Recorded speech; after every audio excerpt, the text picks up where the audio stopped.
The fan behind the counter at the Hotel Laniakea had a known defect. With each full rotation, before continuing on, it produced a dry clicking sound, almost human, as if it needed a moment to collect itself before going on. Thomas K. Hale no longer consciously noticed the sound, but it was there as he carefully wrote in the guest ledger, the pen slowing on the final strokes of each letter because the humidity caused the ink to pool and smudge easily. It was Saturday night, December 6th, 1941, and the graveyard shift in Honolulu did not demand speed. It demanded presence. It demanded being there, attentive enough to maintain the minimum order of a place that kept running while the rest of the city slept. The lobby had a specific smell at that hour. Damp bed linens fresh from the basement laundry, floor wax applied late in the afternoon, and the sweet scent of a plumeria lay hanging from the brass bell. Midnight had passed without ceremony. The Philco radio on a shelf behind Thomas murmured broadcasts picked up from the west coast of the mainland, distant voices kept at a respectful volume, in accordance with the notices posted on the wall. Even when every word could not be understood, the calm tone of the announcer made everything sound controlled, manageable. Shortly before, a newly arrived couple from the mainland, Edwin and Margaret Lawson from San Diego, had blinked in the unmoving heat as they crossed the threshold. Their suitcases bore train and ship tags, signs of a long, fragmented journey. Thomas smiled, offered assistance, pointed out the optional blackout curtains with the automatic cadence of someone repeating something that half of the guests considered excessive. Outside, Nuuanu Street remained quiet, broken only by the occasional car heading toward the harbor. Farther off, aircraft engines rose and fell like a distant pulse, a sound that had become part of the city's daily fabric since military exercises had intensified. Thomas had been on the night shift for nearly 3 years, long enough to understand that most problems at that hour did not want to be solved, only recorded, soothed, and pushed into the next day. When the public phone on the corner of Hotel Street rang, it was Robert Iwamoto, a first-class seaman, asking if there was a vacancy. His leave from the Pearl Harbor Naval Base had started late, and he did not want to return to the barracks just to sleep a few hours before morning formation. Thomas wrote down the name, watched the ink spread slightly on the page, and confirmed the room. Soon after, the call came from room 214. Eleanor Price had woken up to the sound of airplanes. She needed to hear, from someone awake, that it was nothing out of the ordinary. Thomas repeated what he had learned to say since 1939. Training flights happened at all hours. Honolulu sky was busy even when it seemed empty. She laughed at herself, apologized. He said it was no trouble. He meant it, within the small limits in which it was true. At 1:30 in the morning, Danny Cruz, the hotel's bellhop, leaned against the counter with a paper cup of coffee bought at the Lion Coffee Shop. He was 19, eyes too alert for someone who had been awake since the afternoon, and he carried his jacket folded over his arm as if the job were only a temporary phase. In a low voice, he said he was coming from the Kalani Bar 2 blocks down. A group of sailors had been talking too loudly, and one of them, maybe a lieutenant, had mentioned an alert, said that things would be different by morning. Danny spoke cautiously, like someone unsure whether he should repeat what he had heard. He shrugged, tried to lessen the weight of the words, but the urgency leaked through his tone. Thomas looked up from the ledger. He thought of how many times men on leave talked that way, buoyed by alcohol, freedom, and anxiety. He asked what exactly had been said. Danny couldn't say. There was no precise sentence, just a feeling, like the sea before a storm that was still invisible. The fan clicked. The radio murmured news about diplomatic talks in Washington and Tokyo. Notes exchanged, hopes expressed in careful language that Thomas already recognized as delay. He thought of the rules posted behind the counter. Keep calm. Avoid rumors. Discretion is service and protection. He thought of the guests sleeping with their windows open, trusting that the night was just another night. He told Danny to finish his coffee and get some rest. It was probably nothing. Danny nodded, but left without looking convinced. When he walked away, Thomas felt the light yet persistent weight of a decision made without ceremony. The following hours crawled. At 3, Harold Finch arrived, traveling alone from Oakland, asking for a room with a view. He laughed when Thomas remarked that at that hour the view was only darkness and the distant suggestion of the Pacific Ocean, sensed more by its salty smell than by sight. At 4, the planes seemed more frequent.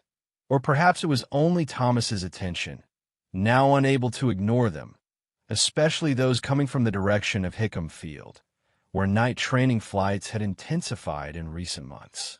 Shortly before 5, Robert Iwamoto called again. He had overslept. He wanted to know if there was any way to notify the base.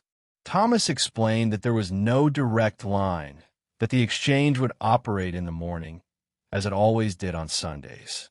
The ocean whispered through the open doors. Thomas thought about the shift change at 7, about the usual relief of handing over the desk and leaving.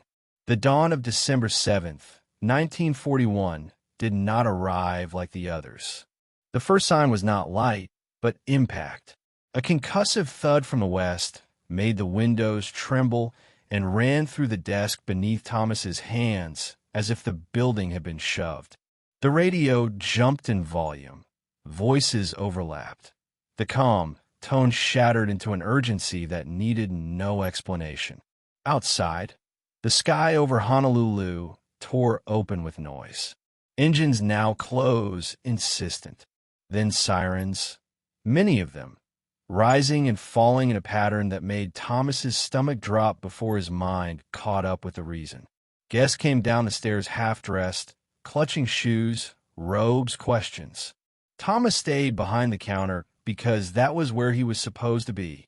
His hands knew what to do even as his thoughts scattered. He told everyone to stay away from the windows. His voice came out steadier than he felt.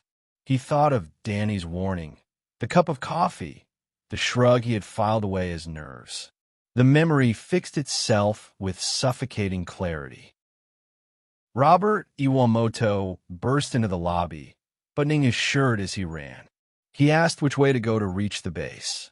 Thomas pointed toward the door on Nuuanu Street and hesitated for a moment. Rules, responsibility, prudence, before realizing that clarity had vanished along with normalcy.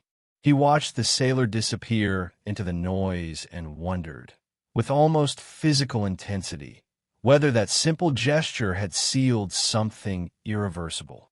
The morning unfolded distorted. News arrived in fragments. An attack on Pearl Harbor, ships burning, aircraft shot down. The radio no longer murmured.